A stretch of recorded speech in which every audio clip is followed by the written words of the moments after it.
So hindi kasama sir sa hindi kasama sa proseso yung titingnan nyo kung tinatanggap ninyo yung answer sa summons, yung answer ng Vice President.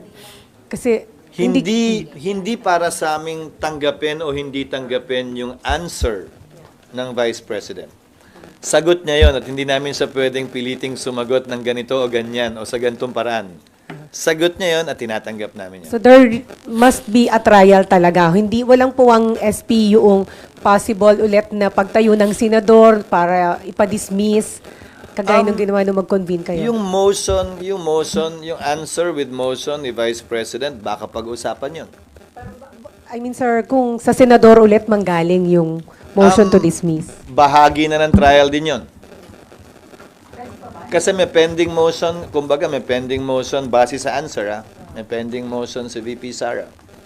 Pwedeng ipagpaliban ng impeachment court yung pagpasa doon, pwedeng pagpasahan din. Trial na nga yun eh.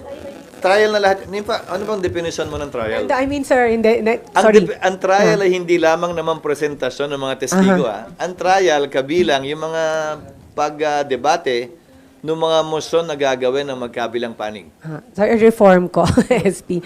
So ibig sabihin, pwedeng pagko-convene ninyo, pwede pa rin may tumayon para may motion to dismiss na senador and then didesisyonan ninyo. Wala namang bawal ngang motion eh. Yun ang problema ko sa maraming nagsasabi ng kung ano-ano eh. Asan ba yung rule? Asan ba yung provision sa saligang batas o sa rules on impeachment na bawal ang ganito o ganyang klaseng motion? Hindi mo naman pwedeng pigilan eh. At dahil collegial body ang Senado bilang impeachment court, kapag may nag-motion at may nag-object, hindi ba, sa tagal nyo sa Senado, ano bang gagawin? E de, pagbobotohan. Pero sir, I'm sorry? Simple majority lang yun. Yes, always by simple majority. Ang hindi lamang required ng simple majority, 2/3 ang kailangan kapag pagbobotohan na to acquit or convict.